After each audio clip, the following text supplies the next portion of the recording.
जय श्री कृष्ण दोस्तों। हमारी आज की कहानी है पिता। हॉस्पिटल के बाहर बैठी नीता आज खुद को बहुत अकेला महसूस कर रही थी। आंसू थे कि रुकने का नाम ही नहीं ले रहे थे। कल तक घर का क्या माहौल था और आज क्या माहौल हो गया, कुछ समझ में ही नहीं आया। जो था वह हाथों से फिसलता जा रहा था। बस कोशिश में थी कि जो बचा कुचा रह गया उसे ही समेट लूं। किस्मत कैसे कैसे दिन दिखाती है। कल तक नीता अपनी बेटी निधि की सगाई की तैयारियों में लगी हुई थी, पर आज आज अपने पति विजय जी को बचाने की कोशिश में, जो जिंदगी और मौत के बीच झूल रहे थे।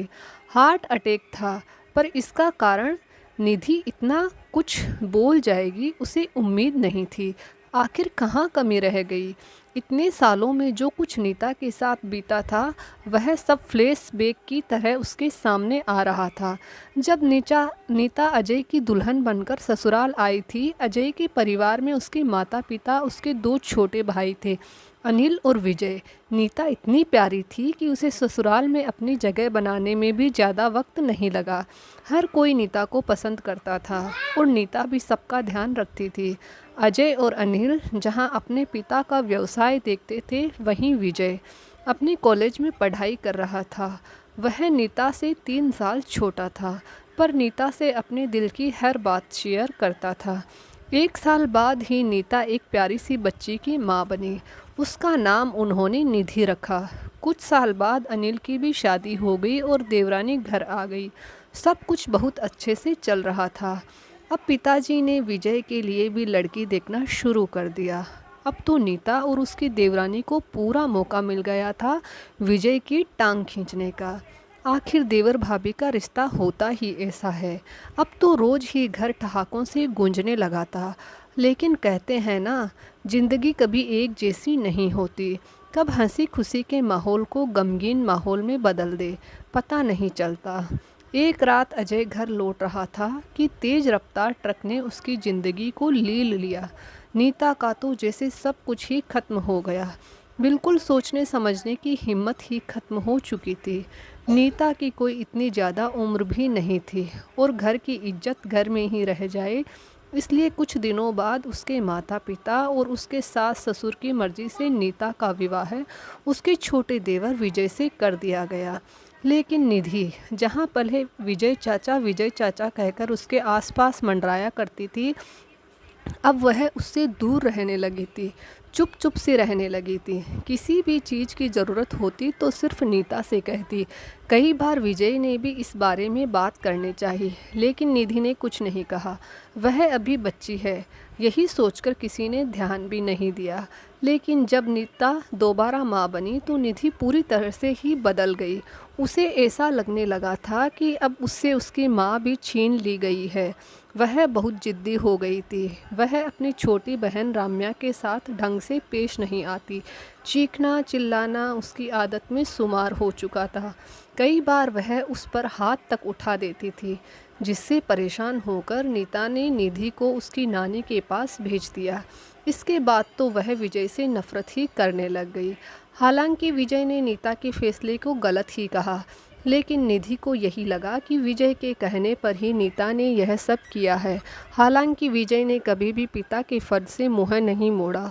वक्त यूं ही पंख लगाकर उड़ गया और निधि अब अपनी कॉलेज की पढ़ाई खत्म कर जॉब करने लगी थी। अब उसकी शादी की बात चलने लगी थी। फाइनली निधि को रमन पसंद आया और सगाई की तैयारियां शुरू हो गई। नीता सगाई पास ही के गार्डन में करवाना चाहती थी, वहीं निधि सगाई होटल में करवाना चाहती थी।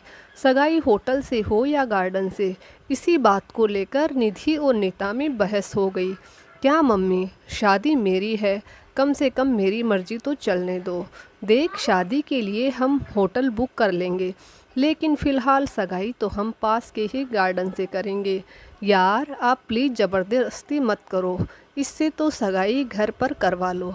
निधि, अभी सगाई में इतना खर्चा करने की क्या ज़रूरत है। हाँ, मेरे पर तो खर्च करने में आप लोगों का काफ़ी खर्चा हो जाता है। शादी में भी खर्चा क्यों कर रहे हो, किसी सम्मेलन में ही करवा देते। आपकी तो सिर्फ एक ही बेटी है राम्या, मैं तो कुछ हूँ ही नहीं। अरे किसने कहा कि तुम हमारी बेटी नहीं हो, तुम तो हमारी लाडली बेटी हो। विजय ने कहा, आप तो रहने ही दीजिए। सब जानती हूँ मैं कि जुबान मेरी माँ की है, लेकिन बोल कौन रहा है? क्या मुझे नहीं पता आपने क्या क्या छीना है मुझसे? मैंने क्या छीन लिया तुमसे बेटा? आखिर मैं पिता हूँ तुम्हारा। आप मेरे पिता बनने की कोशिश मत कीजिए। आप शायद भूल रहे हैं कि मैं आपके बड़े भाई की बेटी हूँ। मेरे पिता इस दुनिया में नहीं है। और रही छीनने की बात, आपने मुझसे मेरी माँ तक को छीन लिया। इतना सुनना था कि नीता ने खींचकर एक चांटा निधि के गाल पर जड़ दिया, लेकिन इतने पर भी वह चुप नहीं हुई। आज तक उसके दिल में जो भी भरा था, सारी भड़ास उसने उस समय निकाल दी। थोड़ी देर बाद विजय जी अचानक से गिर गए। उन्हें हॉस्पिटल लाया गया तो पता चला कि हार्ट अटैक है और उनकी हालत क्रिटिकल है। नीता यह सब सोच ही रही थी कि इतने में निधि और राम्या भी हॉस्पिटल आ गई। उन्हें देखकर नीता ने कहा, निधि तुम जाओ यहाँ से। आईसीयू में जो शख्स है वो मेरा पति और राम्या का पिता है, पर तुम्हारा कुछ नहीं। वह शख्स जिसने हमारी खुशी के लिए अपने अरमानों को छोड़ दिया, क्या उसके शादी और अपने लाइफ पार्टनर को लेकर कोई अरमान नहीं थे? जो उसने एक विधवा एक बच्ची की माँ से शादी कर ली, वो तो तुम्हारा पिता बन गया, लेकिन तुम उसकी बेटी नहीं बन पाई। मुझे माफ़ कर दो माँ, मुझसे गलती हो गई। माफ़ी मुझसे क्यों मांग रही हो? उससे मांगो जिसका दिल दुखाया है तुमने। अगर उन्हें कुछ हो गया तो मैं तुम्हें कभी माफ़ नहीं कर पाऊंगी। थोड़ी देर बाद नर्स ने आकर कहा कि विजय जी को होश आ गया है और वो निधि को याद कर रहे हैं। वह कमरे में गई तो विजय जी उसको देखकर मुस्कुरा दिए। निधि, मैं ठीक हूँ बेटा, तुम्हारी सगाई मैं होटल से ही करवाऊँगा। मुझे माफ़ कर दो पापा, मुझसे गलती हो गई। आप ठीक हो जाओ, बस यही काफ़ी है। निधि के मुँह से अपने लिए पापा सुनकर वह बहुत खुश हुए। बस मेरी बेटी मेरे साथ है, अब तो मैं ठीक हो ही जाऊंगा। लेखिका लक्ष्मी कुमावत जी। तो दोस्तों, कैसी लगी आपको हमारी कहानी?